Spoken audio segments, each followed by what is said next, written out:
So the question is explain 802.15.4 MAC layer with MAC format, which is asked for 10 marks in the question paper February-March 2022. Right. So we can, which is asked for 10 marks. So we can split the diagram for frame format for 5 marks and explanation 5 marks. Okay. So you know that the MAC layer is mainly responsible for controlling the access to the shared medium. Okay. And scheduling and routing of the data frames are also coordinated at this layer. So mainly it performs four main tasks. So what are the four main tasks?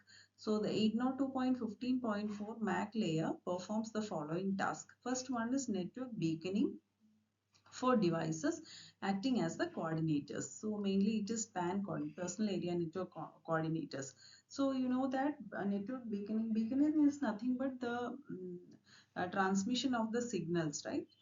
Signals in order to give its presence or availability. So network beaconing for the devices acting as a coordinator. And new devices can use these beacons to join an 802.15.4 network. Okay, so if the PAN coordinator is sending the beacon, the other device, a new device which wants to join to the network by seeing this beacon, it can give a request for joining to the network.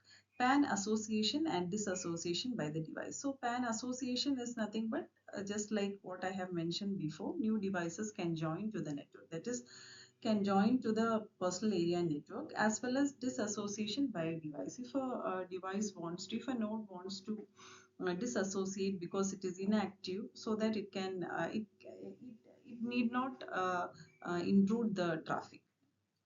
Right. So disassociation by device, and the third task is device security, such as by giving encryption, data checking the data integrity, etc.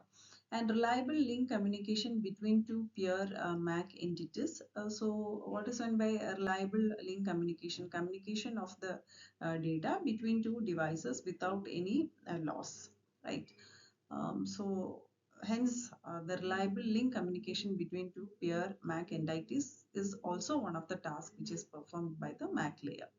Now all these four tasks can be achieved by using the predefined frame types. So generally we can classify the frame into four types.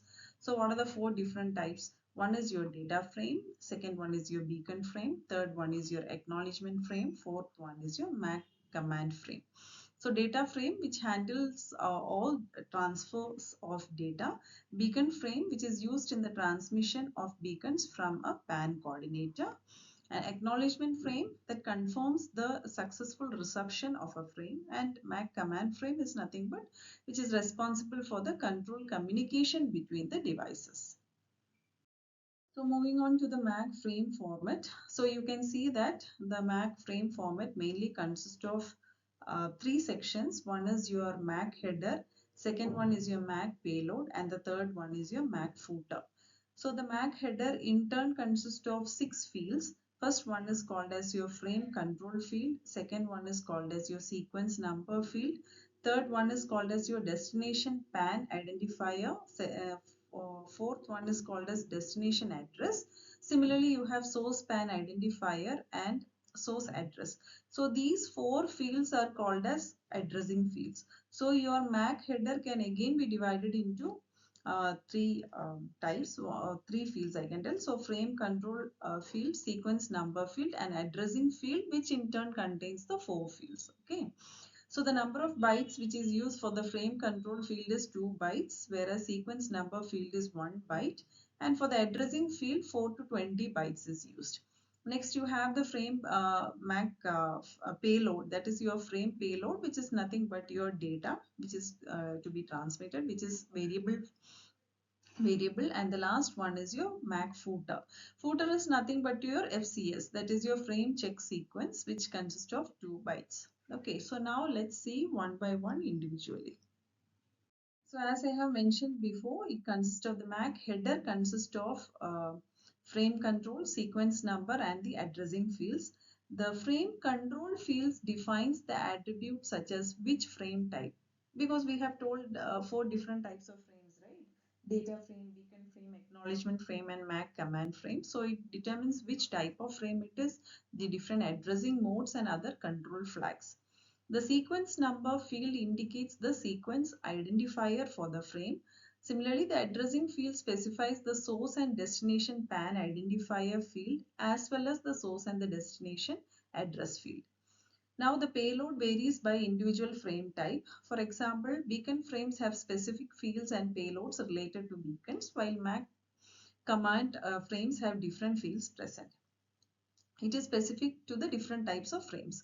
So the MAC footer is nothing more than the frame check sequence, FCS. Okay, so what is meant by FCS? FCS is nothing but your calculation based on the data in the frame that is used by the receiving side to confirm the integrity of the data in the frame, whether any the data is whether any extra data is added or whether the data is in the original form. So that is the checking the in order to check the integrity of the data in the frame.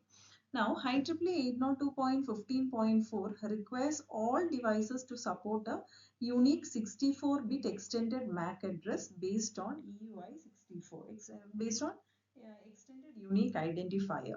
Okay, so it supports 64-bit extended MAC address, but within the PAN, there is a short address also which is assigned. So, however, because the maximum payload is 127 bytes, 802.15.4 also defines how a 16-bit short address is assigned to the device. This short address is local to the PAN. That's what I told. It is within the PAN and substantially reduces the frame overhead compared to a 64-bit extended MAC address. So this 16-bit short address is used within a PAN so that in order to decrease the size of the overhead and to improve the communication.